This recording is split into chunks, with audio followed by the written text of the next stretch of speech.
All right, let's jump into it. It's 10:26 on the 11th of June. So ticking along a little bit. Interesting sort of start to the week. Well, very interesting end to the week, obviously, but I mean everybody's up to date with that. So we could see a little bit of a sort of continuation. I'll start off with DXY here. We can see a little bit of a continuation through Monday's session. So as per the sort of weekend vid, I was like, oh look, this is an area where I might be interested to sort of see if we can sort of get a bit of reaction and push back down. Obviously, it's an area markets valued it a couple of times previously in that, but again, look, without sort of repeating myself with a little tinfoil hat on, to me, this move through here feels very reminiscent of what a short squeeze is. And with this, you kind of sort of look at a couple of factors. One, we're coming down here. It's bashing along this long support line down here. A lot of the market, and I've read articles where, a lot of hedge fund managers and money managers and all these people caught off foot and that. So it's not just like, Joe Sixpack and his, couple of pennies that it was trying to sort of get this thing down underneath this super strong support area here. It was people that supposedly, look, this is what they do. They do it in large firms. They've got a lot of money behind them and that. They were also looking down here. And when you sort of think that so much of the market is looking in one direction, and also given the fact that we do have CPI, CPI, FOMC coming up this week, wouldn't this be the absolute perfect time to just absolutely destroy all of them and rip it right up to the top side? That's a little bit of a sort of thought about this kind of thing. So I'm really waiting to see what those numbers are revised at to next month. But you deal with that then. The here and now is the fact that it just went straight up. Okay, that's fine. A lot of the market was positioned for NFP numbers to come in at around 170, 180, and even lower kind of thing. And that would have got the break most likely. But of course, it came in at 275 or something like this, which drastically beat expectations. So you see all those positions unwind real quick, bang. That's why you got the initial first move. But the fact that it just didn't even sort of give up at all and just kept grinding through these levels where we could think, these are where stops would be because, recent highs, they took them out, recent highs, bang, we're here. Like, you know what I mean? These are the areas where you would have been putting your stops. And obviously, I thought maybe, in a normal sort of price sort of movement, you may have seen price come up to this area, sell down, price come up to there, and you may have seen a bit of a range, which is a legitimate sort of thought, a range through here. Not generally do you go from the bottom of the range to the top of the range and then keep on going up through the area. Like, yes, it was a big number, but you also had unemployment numbers tick up. So there's a little bit of contradictory data there. So it's not like, oh, everybody's facing this way. And it's not like the Fed have gone, you know what, we are taking the hawkish stance and we're going to sort of, these are the kind of things that would get actual full shifts. So my sort of feeling is there's a couple of things here. One, we got the initial reaction. That's an expected thing with the print that came out. Like, people undid their positions based on the fact they were wrong. Bang, moves up through here. The fact that it continued up through here into the end of the week, I felt was a little bit grindy, a little bit sort of like short squeezes. And then once we got to this point here, actually, we opened, excuse me, this chart, TBC, it doesn't show gaps. But in fact, there's actually a gap up here that didn't close. I think you might be able to see it. Yeah, so you can see it on this chart here. There was a gap yesterday, which never closed. And as you can see, this one's obviously also come up and hit this higher resistance area where we kind of expected it would have gone. So the extra little push through here not only was a little bit grindy, but not, I would say, Friday's close, that's what I'd attribute to that. But then we had a whole bunch of European sort of election, like sort of data, information, results coming out where the market's sort of going a little bit more, we're giving up on the sort of lefty side of stuff a little bit, and they're going, there seem to be a consensus that a few of them, or quite a few of them, are moving a little bit more right-leaning. And that as well has sort of shooken things up. And so the reason I think that this last move through here is mainly a euro-based move is because if you look at this side by side with, say, gold, we can see through yesterday, it had a little bit of a double bottom, but all in all, it was pretty much sort of starting to grind back up to the top. Yes, we did sort of come back down here a little bit. I don't know, put this onto the 1 hour. As it was still pushing up through here, as you can see, DXY in the left chart, it was up towards the top. Gold was at the same time it was pushing back up. So it makes me think that this is probably a bit more of a euro powered move, and obviously a couple of attempts at the top. I mean, if we look at the last time it was coming through here, this is on a smaller time frame, you can see it doesn't turn around on a V shape. It goes five or six attempts, and then it sort of turns around. But as I said, if you look at this over here, then if we swap this and have a look at, say, Aussie, same sort of thing. You know, DXY pushing up to the top. What was Aussie doing? Aussie was pushing up as well. So, this to me sort of says that, DXY has kind of, decoupled. I mean, I know Aussie's not part of it, but gold is pretty directly sort of affected by US dollar, a broad base sort of US dollar strength. This is Aussie against US dollar. So this to me sort of shows that this last little sort of push up through here was a little bit more of the euro based kind of stuff. We have sort of seen a little bit of a gap up this morning with DXY. So let's jump back on this one. And that is obviously sort of weighing a little bit on the Aussie, weighing a little bit on silver. Gold seems to be holding fairly flat. So there is still the gap from yesterday. So I wouldn't be surprised if this comes up here and then possibly shoots down here. I would be looking for something along these sort of lines here. I would say would be sort of maybe coming down, closing this gap at some stage, and then potentially having another little push up. And I think this is kind of the area in which we're going to just bounce around through the start of the week till FOMC and CPI. I mean, obviously at the moment it looks like it's sort of pushing up a little bit early. Where we are at 10:30, so we know 11 o'clock we're going to see some volume come in, and this could just go back up to the top over here. There's a lot of people. It's a turnaround Tuesday. We did have a sort of big push up, well, big push up. We have marginal push ups on sort of gold and Aussie and silver and copper and these kind of things. So maybe you see a bit of a turnaround Tuesday action, and a bit of that sort of bounce back this morning. But as I said, I still expect this gap to close. I'm quite surprised. You don't often get a full day without a gap closing on DXY. There's been a couple of times, but those have been full runaway and just haven't closed either A at all. We had one sort of way back, sort of mid to late last year when, DXY was up at the top around 108s or so. But generally they'll close. So I do expect a further push down here, despite this being a little bit sort of overbought and sort of turning up and coming through here. What's a 4 hour look like? Yeah, 4 hours still sort of rounding off on the top from this overbought area.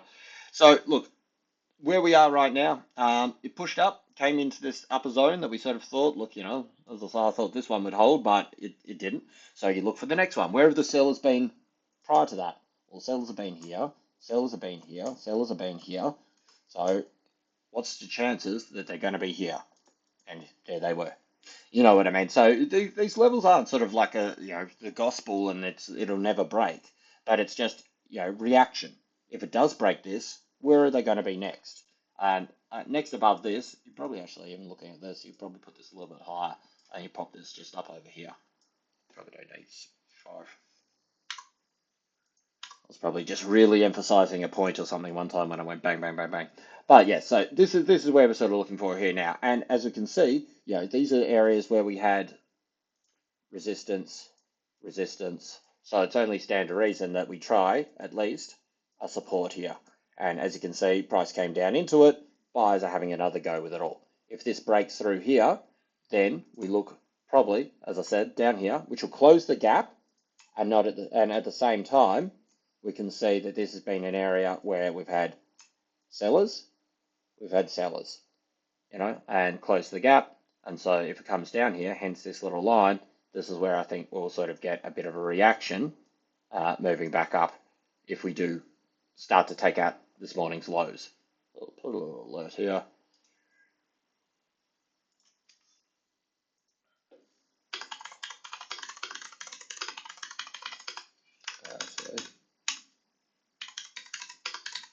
Numbers gap. So that'll be the plan of attack. I mean, look, overbought on the 4 hour, it's chilling out a little bit, coming down. Look, again, this could still just rocket back up here. But if this does take out the lows, I'm going to call this a little early morning liquidity grab. I mean, this is an area where we expected to see a little bit of a bounce. It's doing that. If you then sort of take out that level there, and we know that the buyers aren't happy to sort of have another shot from here, then we're going to be targeting this spot down here. So this will close the gap. as I just mentioned, these have been sell areas, so you could expect some buying from this area. And so you trade these things accordingly. In that period between this alert and hitting this gap here, you buy Aussie, you buy, I mean, if you trade euro, you buy euro, you buy gold. You'd expect these things to appreciate as it comes down. And as it comes into this zone here, you either take a little bit of profit, you secure a little bit, or you just you hold off and expect a little bit of a chilling out on those instruments as well. So that's how we sort of play this one at the moment. Gold, as I said, it's bounced up a little bit here. So gold, just unbelievable. I mean, I've already gone over it time and time again on the weekend. But that sell down, the headline, NFP, oof. Anyway, long story short, we came into strong areas of support. As per the weekend vid, if we, again, just recap, go onto the weekly view, we can see buyers have been here previously. First time down, generally you don't see it. Buyers are giving it a shot. They're trying to push it back up here.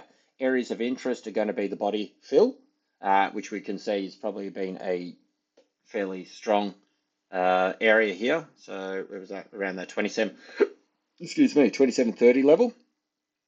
This 2730, what the hell am I talking about?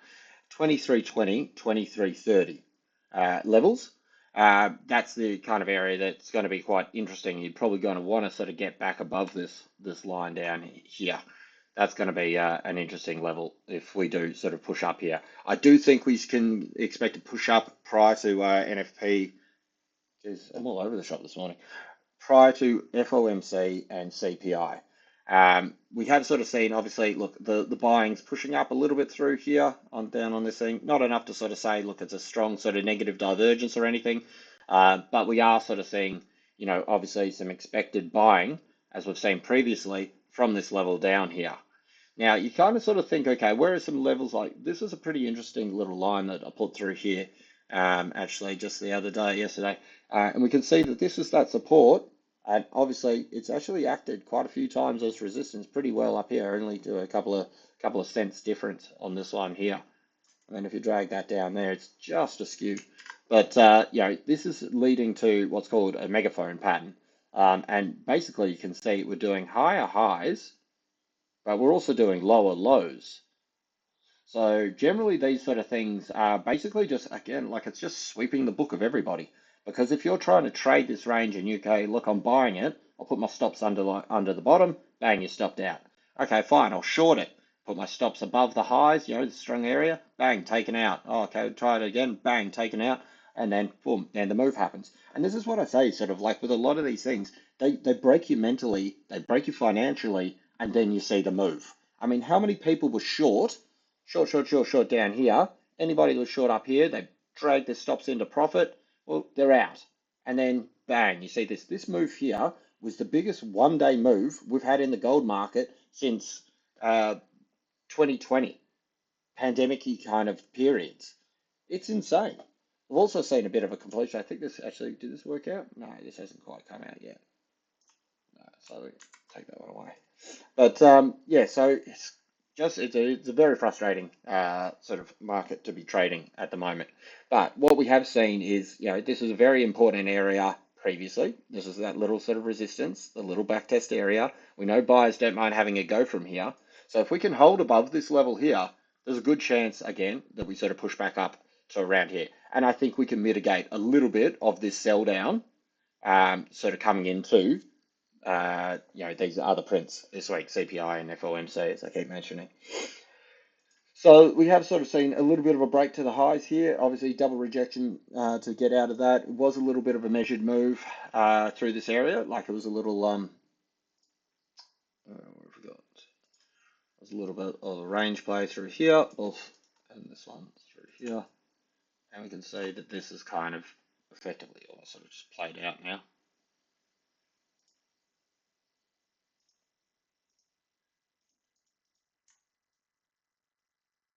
You can see that this has pretty much just been taken out. So range, distance from the highs to the lows, double it up the top, bang, and that's come right in pretty much where we stopped overnight. So it's given us a line for a breakout for the next move. which is great. We're seeing a little bit of a push up now. And as I was saying a second ago, with DXY even sort of like grinding up a little bit, gold seems to have detached from it. They're still buying it despite sort of, DXY having a little bit of a rally attempt to the top side. So, if we break, 23.15, there's a couple of wicks that we got to deal with over here. There's a couple of lows over here around these 15 areas. Again, I would say probably that's a good area there. Say above 17, I would say you're pushing up into the 23.30s. We know that 23.30 or 23.25 to 23.30 has been a super strong area. Look at how many times the market has respected it through this level, through this zone. So we know that sort of getting through this is going to be difficult because it held for so long. And the longer it holds, the harder it is to go back through the other side. So you can see a push up into the mid 20s to around 23.30, but I don't see, maybe necessarily, unless it's a full squeeze back up the other way, a breakthrough 23.30 without news. So you're seeing a big push back down along these lines there. And if you're, so to say, short on this, and you're looking at these levels here, see how does the fib line up with this? Yeah, so I mean 23.50, 23.25, geez, I'm all dyslexic. 23.25 coming in pretty much smack bang on the 38% retracement. And 38% retracement still leaves it very vulnerable to another push to the bottom side. So for now, it looks like it wants to push up a little bit higher. As I said, I'm looking for around 23.30. I expect to see some sort of reaction there. If we close the gap with DXY, that could be the push up that gets you up to around here. Close the gap, buying again on DXY, push back down on gold. That's the way that I'd sort of be looking to play this at the moment. Aussie, fairly similar kind of little story. Sort of, ignored a bit of DXY yesterday, managed to push back up above these supports. So I was surprised actually that it took out this bottom support down here. If you look at some of the videos I was doing last week, I said, look, if this 66.40 level goes, geez, I'm not insane this morning. If this 66.40 level breaks, I was expecting some buying to come in around the 66, but obviously we came down to this lower level here, which was seeing some buying sort of, going back into sort of mid to early May. And obviously it's bounced back up a little bit there. So we're back up above this little level of support. This could be a little bit trappy.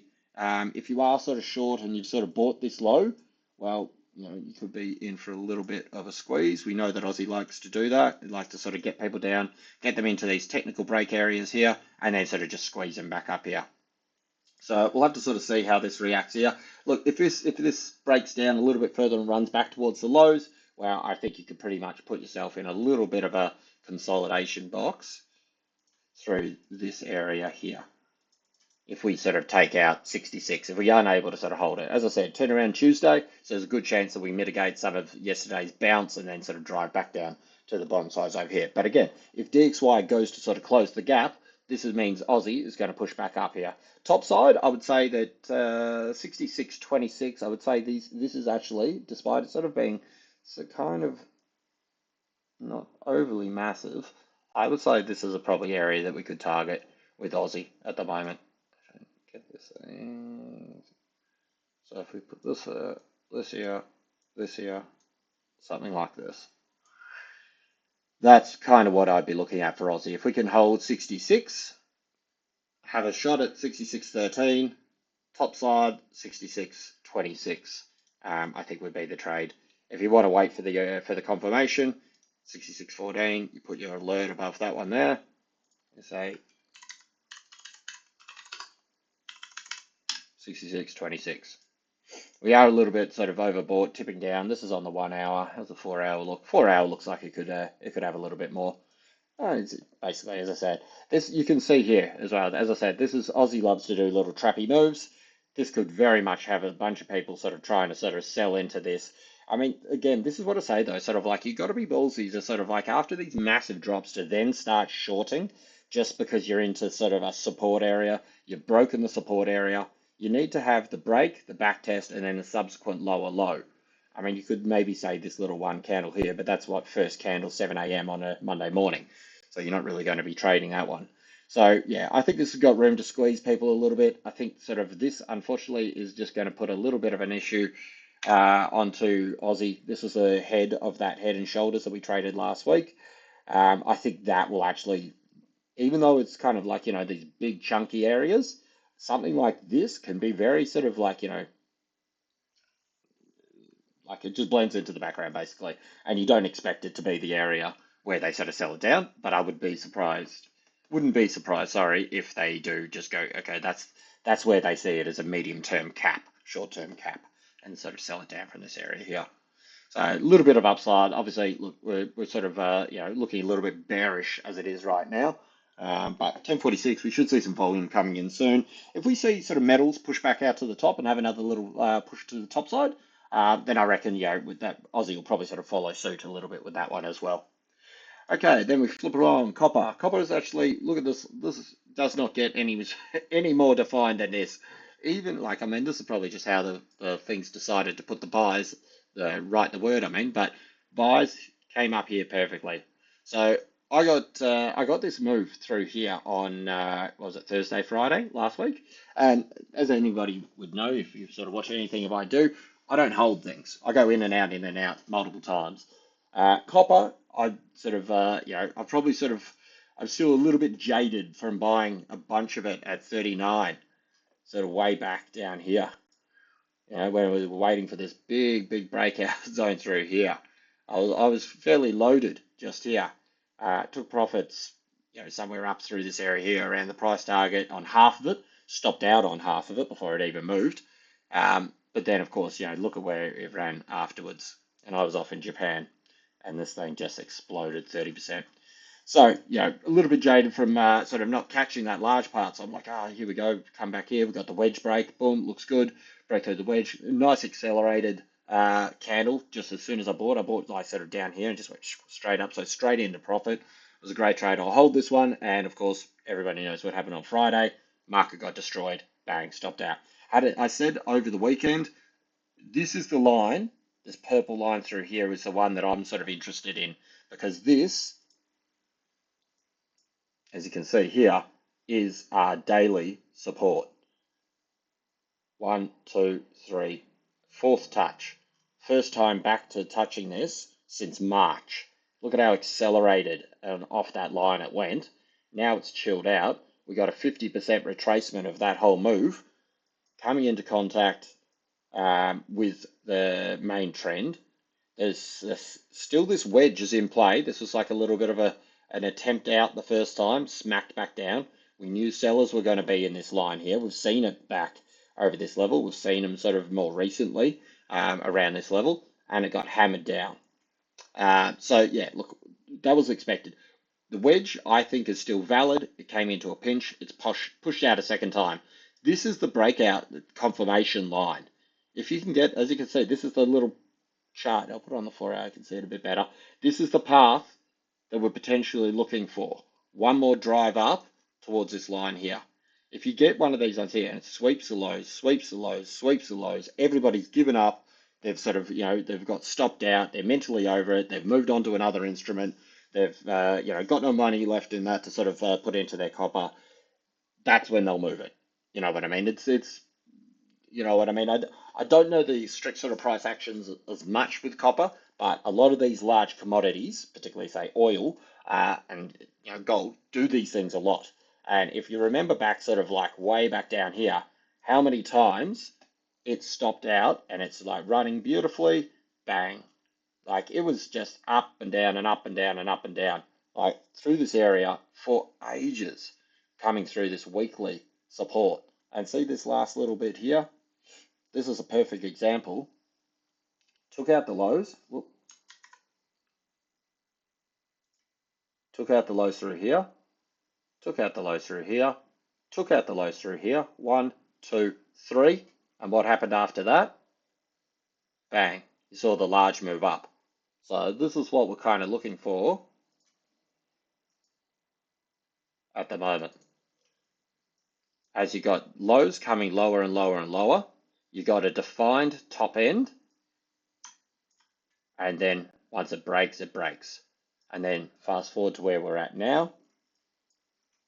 We've got lowers, lowers, lowers, defined top end, and we're looking for the break and the push to come out, out the top side here.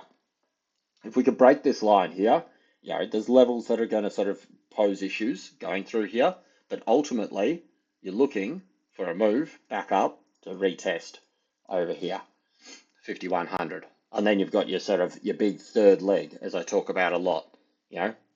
This is your first leg, but in this particular move, leg one, leg two, and this is the one where we determine whether we have lower highs, higher highs, double tops. But this leg has to happen, and this is what we're trying to sort of buy the bottom of and hold at the moment. So we'll see how this one goes. Look, I mean, again, this could just go and take out those. You take out the buy level here, well, then you're taking out the main trend. You're getting a drastically lower high here, and you're going to see a further push to the downside here, and maybe then we can look for some shorts on copper. But for the time being, buys are in play. This is the target. This is the play. We're looking for a breakout here and a move back up to 5100 and above. And China, really kissing that top end at the moment. So we're seeing came back up into this top end here. We've seen it before. This is where we've seen the market likes to sell it from this zone, and as you can see overnight, they sort of sold it from there a little bit. It is still grinding along the top here though, so you can see and look back how it's acted previously along this zone. Clear this up a little bit. You can see that, it tests up in here, tests up here, higher, higher, high, up the top spike, and then smack back down. So, anywhere, it's quite a large green area in which, I've just put it green, whatever, make it whatever color you want. But there's quite a large area in which we've sort of seen, not a defined, this point, that point. These two red lines, they seem to be quite sort of consistent with things. We drag it through here, that's a pretty known area. And again, this is where we've seen the market sell it down, sell it down. It's slipped through a couple of times, but look at the reactions after it does manage to slip through. They're very quick sort of sell-offs. So if we do see a spike to the top side here, could expect possibly a little sell down. Look, these things can always break, and we could just be going back up to 732. If you do that, Aussie's in trouble. We're going to see things get smacked a little bit. That'll be your broad-based US dollar buying. But for the time being, I don't see any reason for this little area not to be replicated a little bit more going down through here, which means we're up into the resistance part of the range, and then we'd expect some sort of reversal similar to this over the coming sessions through this week. So we'll have to sort of see how that sort of plays out. All right, and in terms of news, do we have anything today? 11th. So again, pretty light on. We've got business confidence at 11:30. Do we have no expectations with this?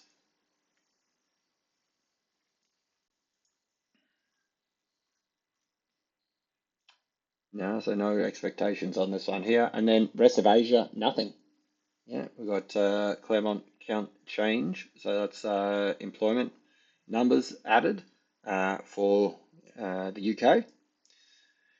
Where are we looking there? So we're looking 8.9, slight tick up, 10 point. They're very low numbers in that. But slight tick up. May strengthen the pound a little bit there. And then not really much. We got the bond auction overnight. Again, if we see sort of a high bond pick up, if we see bonds catch big bid, then obviously yields are down. That's going to weaken US dollar. Last time we had the bond auction a couple of weeks ago, whenever it was, I don't know how often the frequency of these things are. They'll probably tell you on here actually. Frequency conducted monthly. So yeah, it must have been last month already. There was a very low response to the 10-year bond auction in the US. And when there's a low level of interest for the bond auction, then they're going to have to sort of entice people by putting the yields up. And when the yields go up, that'll drive demand for the dollar. So that'll be strengthening for US dollar. So with these bond auctions, if you get a low level of interest for the bonds, because that's the thing that they're buying, it's an auction for the bonds, the yields will go up, US dollar will go up. If you get a big pickup for it, if people are buying, well, you get the reverse.